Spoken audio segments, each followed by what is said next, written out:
5 muscle building mistake that I made as a student. अगर मैं वो नहीं करता तो हो सकता था जो मैंने 2 साल में फिजिक अचीव करी है वो मैं 1 साल में कर लेता। देखो करंटली मैं कुछ ऐसा दिखता हूँ, मगर पहले मैं ऐसा नहीं देता। पहले मैं एक बहुत स्किनी फैट था, उसके बाद मैं धीरे धीरे वर्कआउट कर करके 2 साल में कुछ मैंने ऐसी फिजिक कर ली थी। तो मुझे लगता था पहले कि मेरी प्रोग्रेस बहुत अच्छी है, मेरा सब कुछ बहुत अच्छा चल रहा है, अच्छे से मैंने अचीव किया है। मगर अब मैं देखता हूँ, अब मैंने रियलाइज़ किया है कि मैंने काफ़ी गलतियाँ करी हैं, और वो गलतियाँ कुछ कॉमन गलतियाँ भी हैं जो मैं अभी देखता हूँ सब करते हैं जो अपने बिगिनर्स हैं जिम में।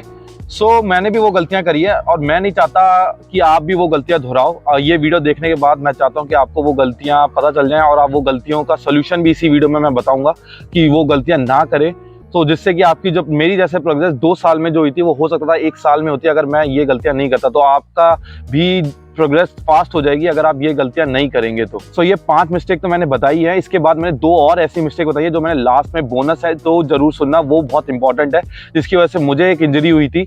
सो वो गलती मैं देखा है सभी कर रहे हैं बिगिनर्स, तो वो ना करे तो उनकी प्रोग्रेस और उनकी जो एफिशिएंसी है वो बहुत बढ़ जाएगी। और वीडियो लास्ट तक देखना, बहुत कुछ जानने को मिलेगा। सो 7th पॉइंट है, जो बोनस पॉइंट है लास्ट का, वो है ये। फर्स्ट मिस्टेक जो मैंने करी थी, doing too much of volume. देखो मैं स्टार्टिंग से बताता हूँ, मैंने जिम स्टार्ट किया था गुरुजी के जिम से। उसके बाद कॉलेज मैंने ज्वाइन किया, तो कॉलेज के बाद टाइम नहीं मिलता था गुरुजी के जिम में जाने, तो मैंने एक अपना लोकल जिम ज्वाइन कर लिया। तो जितनी मेरे पास उस टाइम नॉलेज थी, उसके बाद मैंने जितना यूट्यूब से वीडियो देखा ये सब, तो उससे मुझे ऐसा लगता था पहले कि ज़्यादा एक्सरसाइज करने से बॉडी जल्दी बनती है। सो मैं बहुत ज़्यादा सेट्स और रेप्स करता था, तो बिल्कुल ही जो गलत है। सो वॉल्यूम का मतलब मैं बता देता हूँ। वॉल्यूम का मतलब है number of sets and reps per workout. जो अगर मैं बताऊँ उसका राइट चीज़, तो एक स्वीट स्पॉट होता है 20 से 24 सेट्स एंड 18 से 20 सेट्स स्मॉल मसल ग्रुप के लिए, 20 से 24 सेट्स बिगर मसल ग्रुप्स के लिए। सो फॉर नेचुरल लिफ्टर्स, ये मैं नेचुरल लिफ्टर्स के बारे में हो गया। सारी ये जो मिस्टेक्स हैं ये मैं नेचुरल हूँ तो मैं सिर्फ नेचुरल लिफ्टर से ही कनेक्ट कर पाता हूँ, सो करेक्ट कर सकता हूँ। सो ये स्वीट स्पॉट होता है। तो मैं पहले बहुत ज़्यादा सेट्स एंड बहुत ज़्यादा रेप्स लेता था, ड्रॉप सेट, अपने सुपर सेट्स और जंक सेट्स, और पंप आ रहा है तो 1-2 सेट्स और मार लिए। तो ये बिल्कुल ही गलत अप्रोच थी और है भी। तो पहले मुझे ऐसा लगता था कि ज़्यादा एक्सरसाइज करने से कट्स जल्दी आएंगे, तो ये मैं बहुत करता था। बाद में मुझे रियलाइज़ हुआ कि वॉल्यूम से ज़्यादा इंटेंसिटी मैटर करती है एंड प्रोग्रेसिव ओवरलोड मैटर करता है। सो पहले मैं क्या करता था, जिम में जाना है, अपना वर्कआउट करनी है, 1.5-2 घंटे की एज अ बिगनर मैं करता था, ठीक है, जो बिल्कुल ही गलत है। बिगनर को इतना टाइम जिम में इन्वेस्ट ही नहीं करना चाहिए, देना ही नहीं चाहिए। अपना 1 घंटे की वर्कआउट बहुत होती है बिगनर्स के लिए। सो पहले मैं बहुत जाता था, लंबा लंबा वर्कआउट करता था, बॉडी फटीग रहती थी, रिकवर हो नहीं पाती थी, ठीक है। और जो मेरा फर्स्ट पॉइंट है ना, इससे रिलेटेड मेरे बाकी 2 या 3 पॉइंट और हैं, तो आप कनेक्ट कर पाओगे कि मैं क्या बोल रहा हूँ कि doing too much of volume से मेरा क्या मतलब था। तो उसके बाद जब मैं वो बताऊंगा तो उससे और आप बेटर समझ पाओगे। तो इसका सोल्यूशन यही है कि वॉल्यूम मॉडरेट रख के हैवी वेट और प्रोग्रेसिव ओवरलोड पे ध्यान देना है। हैवी वेट से मेरा मतलब है उतने ही वेट लेना है जितना आप 6 से 12 रेप्स के बीच में रह सको, और अपना करेक्ट फॉर्म, थोड़ा बहुत चीट जिसके कर सको, मतलब लास्ट के 1-2 रेप अगर आपको करना है तो चीट कर सकते हैं, मगर साथ में एक अपना स्पॉटर जरूर हो कि सपोज आप बेंच मार रहे हैं तो उसमें अगर आपको लगता है कि 5 रेप्स आ गए, 6 रेप में आपको हेल्प चाहिए, तो एक स्पॉटर को आप खड़ा करवा सकते हैं पीछे। सो वो मैं बोल रहा हूँ। तो प्रोग्रेसिव ओवरलोड पे ध्यान देना है, sets control moderate, volume moderate रखनी है। एंड हैवी वेट से हमारे मसल स्टिमुलस ज़्यादा होते हैं, मसल फाइबर ज़्यादा जल्दी ब्रेक होते हैं, ना कि हम एक स्ट्रेट सेट्स मारें। स्ट्रेट सेट का मेरा मतलब है कि सपोज आप 10 kg लेते हैं और 10 kg से ही शोल्डर प्रेस लगाते हैं 4 से 5 सेट, तो this is called straight set. और इसमें बॉडी हैबिचुअल हो जाती है ओवर द टाइम कि 10 kg बहुत आसान हो जाता है। तो इसलिए आपको बॉडी को पुश करने के लिए प्रोग्रेसिव ओवरलोड करना है, मगर ऐसा भी नहीं कि आप हमेशा बहुत ज़्यादा वेट बढ़ा दो। इसके बारे में मैं आगे बताऊंगा। सो वॉल्यूम ज़्यादा करने से एक तो हमारी परफॉर्मेंस कम हो जाती है और प्रोग्रेस बहुत स्लो हो जाती है, ठीक है। बॉडी रिकवर नहीं कर पाती, फटीग रहती है मसल। तो वॉल्यूम कंट्रोल मॉडरेट रखो, सॉल्यूशन बता रहा हूँ मैं, वॉल्यूम मॉडरेट रखो, प्रोग्रेसिव ओवरलोड पे ध्यान दो, हैवी वेट से ट्रेन करो, मसल फाइबर ज़्यादा स्टिमुलेट होते हैं, ठीक है। अगले पॉइंट पे चलते हैं। तो सेकंड मिस्टेक जो मैंने करी थी, training each muscle group once per week. देखो पहले मैं वॉल्यूम बहुत ज़्यादा कर रहा था, उसको करेक्ट करने के चक्कर में मैंने वॉल्यूम कम करके हर मसल ग्रुप को एक ही बार ट्रेन करना स्टार्ट कर दिया हफ्ते में। ये मैंने इसलिए किया कि मैंने बाहर के बॉडी बिल्डर जो प्रोफेशनल बॉडी बिल्डर्स हैं और यूट्यूब पे उनकी वीडियो देखी, मैगजीन पढ़ी, तो उससे मुझे लगा कि वो कर रहे हैं तो चलो मैं भी करता हूँ। मगर अब मुझे रियलाइज़ होता है कि वो तो स्टेरॉइड्स पे होते हैं और जो उनकी ट्रेनिंग प्रोटोकॉल्स होते हैं, ट्रेनिंग मेथड होता है, इंटेंसिटी होती है, डाइट होती है, बिल्कुल डिफरेंट होती है। तो उनके लिए ये काम कर जाता है कि हर एक मसल ग्रुप हफ्ते में एक बार ट्रेन करना, जिससे कि वो गेन कर लेते हैं। मगर एक एज अ नेचुरल लिफ्टर ये बिल्कुल ही ऑप्टिमल नहीं है, क्योंकि अकॉर्डिंग टू एक रिसर्च है कि हमारा जो मसल प्रोटीन सिंथेसिस होता है वो एक्टिव रहता है 24 से 48 आवर्स तक मोस्ट ऑफ द टाइम, जो मेन फैक्टर होता है हमारे मसल ग्रोथ के लिए। सपोज आपने चेस्ट लगाई मंडे को एंड वेडनेसडे तक वो प्रॉपर्ली रिकवर हो जाती है, उसके बाद उससे आप दोबारा ट्रेन कर सकते हो। मगर आप अगर हफ्ते में एक ही बार ट्रेन कर रहे हो तो ये ऑप्टिमल नहीं है और उससे आपकी फ्रिक्वेंसी कम रहेगी। सो जितनी फ्रिक्वेंसी सही, अगर फ्रिक्वेंसी बढ़ेगी तभी आपका मसल प्रोटीन सिंथेसिस बढ़ेगा। और वॉल्यूम कंट्रोल करके फ्रिक्वेंसी बढ़ाना इज द रियल गेम, जो मुझे उस टाइम नहीं पता था। अब मुझे पता है कि अब मैं वो यूज़ कर रहा हूँ, उससे मुझे 2-3 साल में बहुत अच्छी ग्रोथ मिली है कि वॉल्यूम में कंट्रोल रखता हूँ, फ्रिक्वेंसी अपनी मेंटेन रखता हूँ और ना ज़्यादा ना कम, उससे रिजल्ट बहुत अच्छे मिले हैं। तो अक्सर मैंने देखा है टीनेजर्स भी वो सिंगल मसल ग्रुप करते हैं। स्टार्टिंग के लिए बिल्कुल ही स्टार्टिंग के लिए सही है 1 महीना, जिसकी हमें अपनी मूवमेंट्स आ जाए, हमें एक्सरसाइज के नाम पता चल जाए, हमारी मसल कैसे वर्क करे, तब सही है। मगर बाद में हमें पुश पुल लेग्स, या अगर पुश पुल लेग से ये ब्रो स्प्लिट कौन से वाला, जिसमें हम chest try, back by and leg shoulder वाला ब्रो स्प्लिट, वो भी बहुत अच्छा काम करता है अगर आप स्टार्टिंग डेज में हैं। पुश पुल लेग थोड़ा टफ हो जाता है बिगनर्स के लिए, तो आप वो ट्राई कर सकते हैं। और फ्रिक्वेंसी अगर हर मसल ग्रुप को आप 2 बार ट्रेन करेंगे हफ्ते में, तो आपकी मसल ग्रोथ ज़्यादा बेटर होगी। सो सॉल्यूशन यही है कि फ्रिक्वेंसी बढ़ानी है, कोई भी मसल को एक बार ट्रेन नहीं करना हफ्ते में, वॉल्यूम कंट्रोल रखना है, जैसे मैंने सेट्स बताए हैं, प्रोग्रेसिव ओवरलोड करना है। अच्छा, प्रोग्रेसिव ओवरलोड मैं बता देता हूँ क्या होता है। प्रोग्रेसिव ओवरलोड, सपोज आपने 10 kg से 12 रेप्स की बेंच प्रेस मारी, उसके बाद आपके जो 11th और 12 रेप था वो थोड़ा स्ट्रगलिंग रेप था, ठीक है। उसके बाद सपोज आपने 2.5 की प्लेट और बढ़ाई और 12.5 हो गया आपका वेट, उससे आपने 10 रेप निकाले और 10th जो आपका रेप था सॉर्ट ऑफ फेलियर था, या फेलियर से एक कम रेप था, ठीक है आपका। सो उसके बाद आपने 5 और बढ़ा दिया सपोज, तो आपका 15 kg हो गया, 2.5 की प्लेट निकाल दी और उससे आपने 8 रेप निकाले। तो यह प्रोग्रेसिव ओवरलोड जा रहे हो एज अ पिरामिड की तरह, ऊपर स्टेयर्स की तरह, तो इसे हम प्रोग्रेसिव ओवरलोड बोलते हैं, ठीक है। और आपको तब रुक जाना है अगर आपके 6 रेप भी सेल्फ नहीं आ पा रहे, तो तब रुक जाना है। तो आप फिर चले जाओगे पावर ट्रेनिंग में या स्ट्रेंथ बिल्डिंग ट्रेनिंग में, वो एकदम टोटली डिफरेंट होती है। सो ये प्रोग्रेसिव ओवरलोड के बारे में मैंने बता दिया। तो ऐसा भी नहीं कि वॉल्यूम बहुत ज़्यादा करनी है, ऐसा भी नहीं कि फ्रिक्वेंसी बहुत ज़्यादा रखनी है कि 3-4 बार ही एक ही मसल ग्रुप बाइसेप ही मारे जा रहे हो, हफ्ते में रोज़ आ रहे हो, वो भी नहीं करना, ठीक है। तो दोनों मेंटेन करके रखना है। मैंने बताया है जो ये स्वीट स्पॉट जो अपने सेट्स के, वो करना है। और ड्रॉप सेट मार सकते हो, ठीक है, मगर ड्रॉप सेट भी रखने हैं अपने फर्स्ट और सेकंड एक्सरसाइज के, जो अपने वर्कआउट शेड्यूल के फर्स्ट और सेकंड एक्सरसाइज में ज़्यादातर ड्रॉप सेट रखने हैं, या हो सकता है लास्ट में रख लो 1-2, ठीक है। मगर ऐसा नहीं कि हर एक्सरसाइज में आपका हर एक्सरसाइज के हर लास्ट सेट आपका ड्रॉप सेट हो, वो बिल्कुल ही गलत है। उससे वॉल्यूम तो बढ़ेगी, मसल फटीग होगा और रिकवर होने में भी बहुत टाइम लगेगा, ठीक है। तो मसल प्रोटीन सिंथेसिस बढ़ेगा अगर आपकी फ्रिक्वेंसी हर मसल ग्रुप को 2 बार ट्रेन करोगे तो। थर्ड मिस्टेक जो मैंने करी थी, training for pump and not focusing on the compound lift. तो मेरी मसल थोड़ी बहुत बन गई थी, और क्या होता है कि जब थोड़ी मसल बन जाती है तो मिरर में बहुत देखते हैं। जब मैं बिगनर था मैं भी देखता था, अभी जो बिगनर्स मैंने जिम में देखे हैं वो भी बहुत देखते हैं अपने आप को मिरर में, थोड़ा पंप अच्छी लगती है, आइसोलेशन मूवमेंट बहुत करते हैं, ठीक है। तो मैंने भी अपने बाइसेप में कंसंट्रेशन कर्ल, चेस्ट में फ्लाइज एंड ये मैं लगाता था, आइसोलेशन मूवमेंट जो होती है, तो उससे पंप तो बहुत अच्छा मिल रहा था, ब्लड फ्लो बहुत मसल में बढ़ जाता है, ठीक है। और एक बात और कि आइसोलेशन मूवमेंट में हम पुश नहीं कर सकते, और ऐसा नहीं कि बहुत ज़्यादा हैवी वेट मार सकते हैं, तो पंप बहुत अच्छा आता है आइसोलेशन मूवमेंट से, मगर वो ऑप्टिमल नहीं है हमारे सारे मसल फाइबर्स को ब्रेक करने में। तो मैं पहले बहुत पंप के लिए बीच में ट्रेन करने लग गया था, अच्छा लगने लग गया था कि, मगर वो इतना ऑप्टिमल नहीं था कि जिससे मेरे प्रॉपर्ली मसल फाइबर ब्रेक हो और ग्रोथ हो, ठीक है। वो कुछ टाइम के लिए तो मसल फुलर लगती थी, इल्यूजन क्रिएट होता था, मगर बाद में जैसे पंप गायब होता था वापस हो बैक टू नॉर्मल, ठीक है। बहुत कम मसल फाइबर ब्रेक होते थे।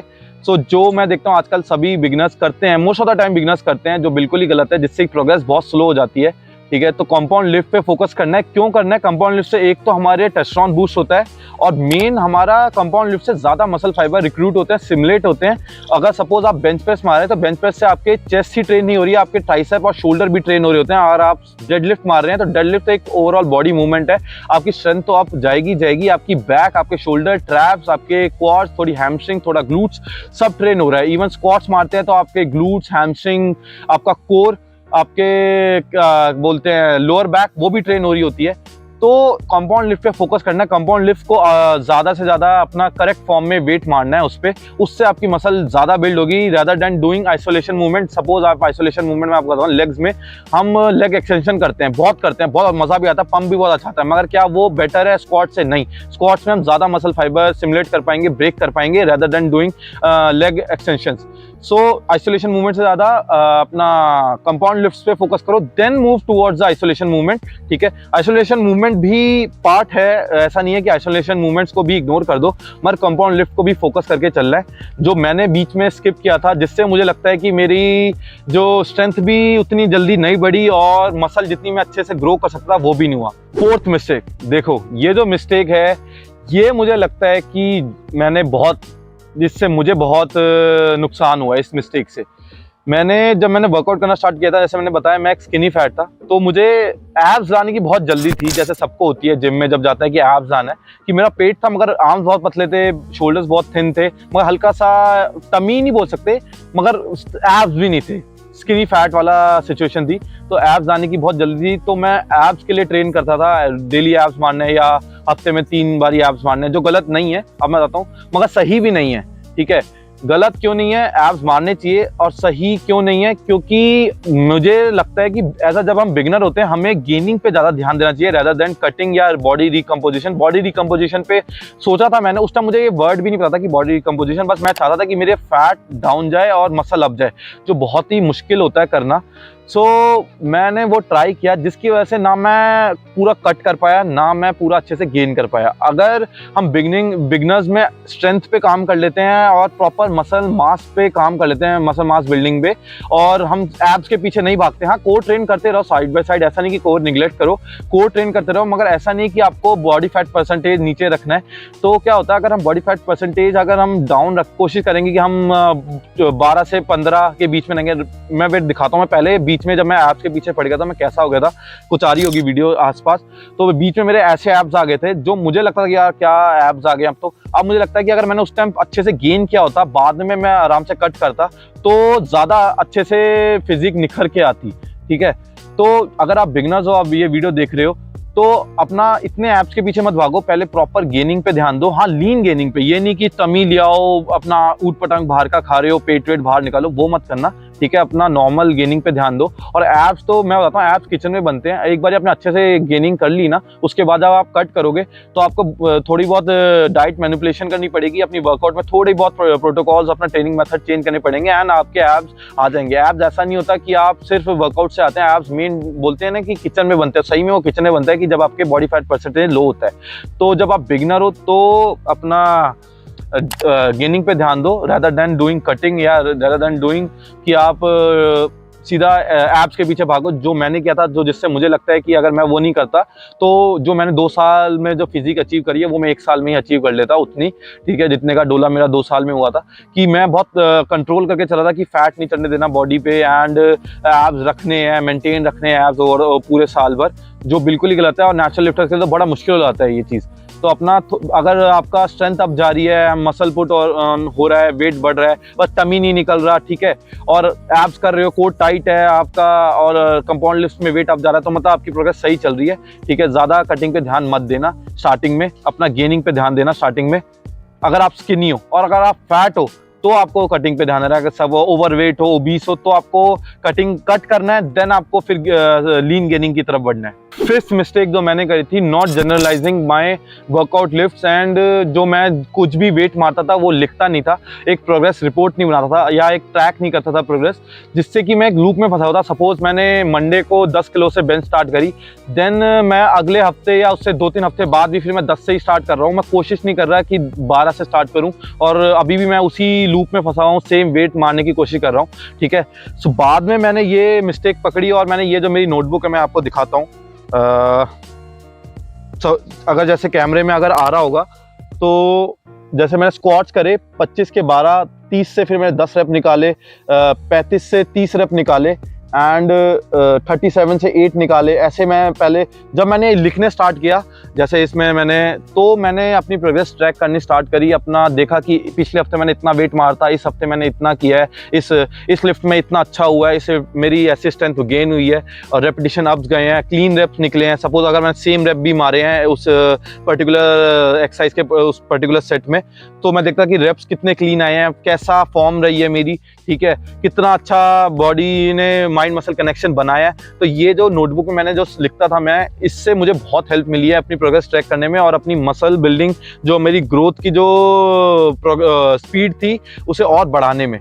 तो आप भी, मैं ये बोलूँगा, अगर आप बिगनर हैं तो अपनी प्रोग्रेस ट्रैक करना स्टार्ट करो, कुछ नहीं टाइम लगता। मैं तो अभी भी कॉपी में लिखता हूँ, मगर आजकल सब नोटपैड जो अपना फ़ोन में ऐप होती है उसमें लिखते हैं, तो आप कोई भी जा सकते हैं। तो मैं 5 मिनट लगते हैं। सपोज आपने चेस्ट ट्रेन करी, घर जाना है या जिम के नीचे या प्रोटीन पीते पीते लिखना है कि हाँ फ्लैट बेंच में अच्छा पहला सेट इतने से इतने थे इतने, फिर अच्छा डंबल प्रेस इतना इतना, अगर 8 रैप निकालते हैं, 7 रैप आए हैं तो 7 करके वहाँ पे स्टार लगा दिया कि 8वां आ सकता था, नेक्स्ट टाइम आपको 8 ट्राई करना है। तो इससे आप प्रोग्रेस ट्रैक कर सकते हो। और एक क्या होता है, टारगेट मिला रहता है आपको हर वर्कआउट में कि हाँ ये टारगेट अचीव करना है, ये टारगेट, तो हमारी प्रोग्रेस अच्छी होती है और डोपामीन भी रिलीज होता है। तो जैसे आपको सुना होगा कि जैसे ऑफिसेज में होता है टारगेट देते हैं, वो इसलिए टारगेट देते हैं कि वो टारगेट अचीव करने के बाद एक छोटा सा डोपामीन रिलीज होता है, तो आपकी वर्कआउट और फन रहेगी और प्रोडक्टिव रहेगी, परफॉर्मेंस हाई रहेगी अगर आप अपनी प्रोग्रेस ट्रैक करोगे, जर्नलाइज करोगे अपनी हर वर्कआउट को। ज़्यादा टाइम भी नहीं लगता इस चीज़ में। 5 मिस्टेक्स मैंने बता दी, अब आती है 2 बोनस मिस्टेक, जो अगर वीडियो यहाँ तक देख रहे होंगे उनको ये मिस्टेक्स बहुत काम आने वाली है। सो 6th मिस्टेक है मेरी, डूइंग हार्डकोर वर्कआउट। अब देखो, मैंने फर्स्ट जो मैंने मिस्टेक बताई थी उसमें मैंने बताया था कि मैंने 2 मिस्टेक और कही थी इसी से रिलेटेड, तो अब वही मिस्टेक्स हैं ये 2 जो मैं बताऊंगा, 6th और 7th। सो हार्डकोर वर्कआउट, तो पहले मैं क्या कर रहा था, मैंने बताया था जैसे फर्स्ट मिस्टेक में वॉल्यूम बहुत ज़्यादा थी, वॉल्यूम कंट्रोल करी तो मैंने क्या बोलते हैं, वॉल्यूम कंट्रोल करी तो फ्रिक्वेंसी कम कर दी। तो जब मैंने ये दोनों चीज़ें बैलेंस कर ली तब भी मैं बहुत हार्डकोर वर्कआउट कर रहा था कि जाना है ऑल इन, हमेशा अपना 100% दे के। और बुरी बात नहीं 100% देना, मगर नेचुरल लिफ्टर्स की बॉडी उतनी अच्छी से रिकवर नहीं होती जितना एक स्टेरॉइड बेस और जो हमारे जो सामान पे होते हैं वो उनकी जो रिकवर करती है। तो मैं ट्रेन कर रहा था full all in all out वाला प्रोसेस, जो मेंटेनेंस के लिए सही है और स्टार्टिंग डेज के लिए सही है, मगर जब आप एक टाइम पे थोड़ी सी मसल पुट ऑन कर लेते हो और उसके बाद आपको एक प्रॉपर गेनिंग का फेस करना होता है, तो उसके लिए ये ऑप्टिमम नहीं है, ठीक है। एक तो ऐसे हार्डकोर ट्रेनिंग से फटीग हो जाती है बॉडी, रिकवर नहीं हो पाती, एंड हमारी क्या बोलते हैं नेचुरल लिफ्टर्स की जो मसल बिल्डिंग प्रोसेस है बहुत स्लो होती है। तो अगर आपकी मसल रिकवरी नहीं होगी और आप वापस उसको तोड़ रहे हो, वापस मसल हैवी वेट उठा रहे हो, तो उससे आप कहीं लैंड नहीं होंगे, आप ना गेन कर पाते हो ना कट कर पाते हो और आप उसी लूप में फंसे रह जाते हो।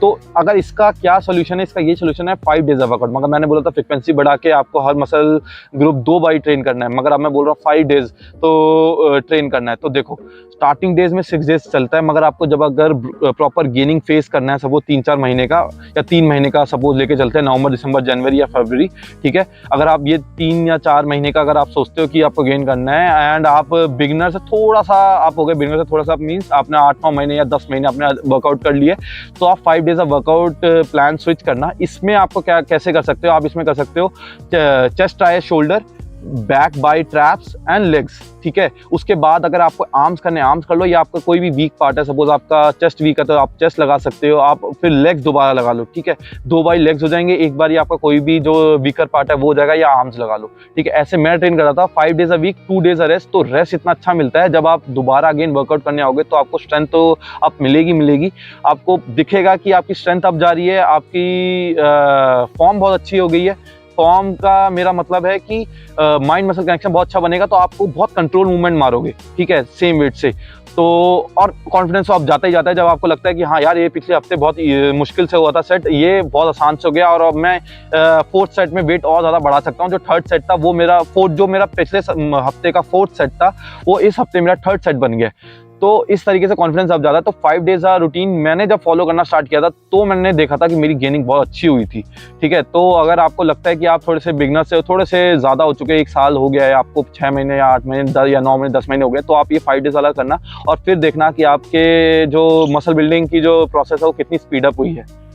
और हाँ, अब इसमें भी आपको सेट्स मेंटेन करके चलने हैं, जो मैंने बताया था, जो मैंने फर्स्ट मिस्टेक मैंने जो एक स्वीट स्पॉट बताया था सेट के कि 18 से 20 या 16 से 20 स्मॉल मसल के लिए एंड 20 से 24 बिग मसल ग्रुप के लिए, तो वो मेंटेन करके चलना है। वो आपको देखना है कि कैसे उनको फिट करना है अपने स्केड्यूल में। ठीक है, बाकी मैं आने वाले वीडियोस में मैं बताऊंगा ही कैसे आप अपना स्केड्यूल बना सकते हो, कितने टाइप्स ऑफ वर्कआउट स्प्लिट्स होते हैं, पुश पुल लेग्स का क्या बेनिफिट और डिसएडवांटेज होते हैं। ठीक है, अपर बॉडी स्प्लिट और लोअर बॉडी स्प्लिट्स कर सकते हैं, नहीं कर सकते, कौन कर सकते हैं, हाइब्रिड स्प्लिट क्या होते हैं, हाइब्रिड ट्रेनिंग मेथड क्या होते हैं, ट्रेनिंग एज ए एथलीट क्या होता है। ठीक है, training for fitness and training for functional strength क्या होती है। ठीक है, वो सब मैं बताऊंगा, तो उसके लिए आप सब्सक्राइब कर लेना चैनल। तो चलो चलते हैं। आप 7th मिस्टेक जो मैंने करी थी, हमेशा 1 रेप मारना हर कंपाउंड लिफ्ट में, हर वर्कआउट में।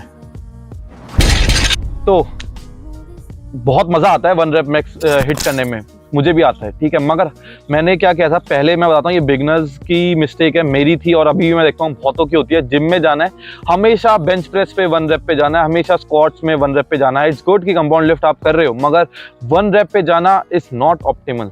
ठीक है, ऑप्टिमम नहीं है, बिल्कुल ही आपको प्रोग्रेस बहुत स्लो कर देगा। ठीक है, और आपकी इंजरी प्रोन बना देता है। इससे ही मेरी इंजरी हुई थी। मैंने आपको फर्स्ट मिस्टेक मैंने बताया था कि मेरी एक मिस्टेक से मेरी इंजरी हुई थी, इसी से इंजरी हुई थी। मैं हमेशा अपना डेडलिफ्ट में 1 रेप मैक्स जाता था। ठीक है, जिससे मुझे इंजरी हुई थी और मैं नहीं चाहता कि आपको भी इंजरी हो, तो आप इसको अवॉइड करो कि हमेशा हर ट्रेनिंग में 1 रेप मैक्स। एक बारी सपोज आपने महीने के फर्स्ट वीक में आपने 1 रेप मैक्स आपने हिट किया आपके बेंच प्रेस में, अब आपको 6 to 8 वीक अपना हाइपरट्रॉफी पे काम करना है, या अगर आप स्ट्रेंथ बिल्डिंग या पावर लिफ्टिंग वाले मेथड्स पे यूज़ करो तो उनको यूज़ करना है। हमेशा ऐसा नहीं है कि आप हाइपरट्रॉफी और पावर लिफ्टिंग के मेथड्स मिक्स कर दो। ठीक है, 1 रेप मैक्स हमेशा टारगेट करो, उससे एक तो डेंजरस बहुत होता है, इंजरी प्रोन होता है और मसल हाइपरट्रॉफी भी नहीं हो पाती। मसल हाइपरट्रॉफी ही एक इंपॉर्टेंट फैक्टर प्ले करता है हमारी मसल ग्रोथ के लिए। तो 1 रेप मैक्स हमेशा नहीं मारना है। सपोज आपने एक बार ही मार लिया है तो वेट करो, बाकी के नीचे के सेट्स क्लीन करो, वहाँ के रेप्स बढ़ाओ। सपोज आपने 40 kgs की डेडलिफ्ट मारी, उससे आपका 1 रेप निकला और 35 से आपके 4 निकले, तो आपको ट्राई करना है कि 35 से 6 से 8 हो जाएं, तब जाके आपको दोबारा 1 रेप ट्राई करना है। तो आप देखना कि आपका जो 40 kg से 1 रेप निकला था वो खिसक के नीचे 2-3 रेप्स या 4 रेप्स पे आ जाएगा कि आप 44 आपका नया 1 रेप मैक्स आ जाएगा। तो ऐसे ट्रेन करना है, ये नहीं कि आप हमेशा जा रहे हैं और हमेशा 1 रेप मैक्स मार के आ रहे हैं। 2.5 किलो बेशक बढ़ भी जाता है कभी कभी 4-5 हफ्ते या 2 हफ्ते में, मगर उससे आपका टाइम वेस्ट हो गया कि आपने 3-4 महीने में 2.5 किलो बढ़ी है सिर्फ। और अगर प्रॉपर ट्रेनिंग करते तो ज़्यादा भी बढ़ा सकते थे और क्लीन और माइंड मसल कनेक्शन और फॉर्म भी आपकी एक करेक्ट होती अगर आप अच्छे से हाइपरट्रॉफी के लिए ट्रेन करते एंड देन आप 1-2 सेशन अपने हैवी लिफ्ट करते अगर अपने दूसरे ट्रेनिंग सेशन में और अपना मेंटेन करके चलते हाइपरट्रॉफी वर्क भी। सो ये थे मेरे 5 मसल बिल्डिंग मिस्टेक जो मैंने किए थे और 2 बोनस मिस्टेक। जिन्होंने अभी तक वीडियो देख रहे होंगे तो उन्हें पता चला होगा कि 2 जो बोनस मैंने बताई हैं ये आपको नहीं करने। ठीक है, अगर आपको आपके फ्रेंड्स कोई दिखता है करते हुए ये, तो उसके साथ ये वीडियो शेयर करो और उसे समझाओ कि ये मिस्टेक करने से क्या हो जाएगा, क्योंकि आपने ये मिस्टेक करने के बाद आपको आइडिया हो गया कि ये मिस्टेक से क्या होता है और इसे कैसे सुधारा जा सकता है। और ऐसी और वैल्यूएबल इन्फॉर्मेशन के लिए मेरा चैनल सब्सक्राइब कर लेना एंड वीडियो अच्छी लगी तो लाइक कर देना। और कोई भी कुछ भी आपके दिमाग में पॉइंट आया हो, कुछ भी आपकी क्वेरी हो, क्वेश्चन हो या कुछ भी हो दिमाग में, तो कमेंट सेक्शन में ज़रूर कमेंट करना। मुझे अच्छा लगता है कि किसी ने अपना नया पर्सपेक्टिव दिया या कुछ पूछा है तो मैं ज़रूर उसका रिप्लाई करूँगा।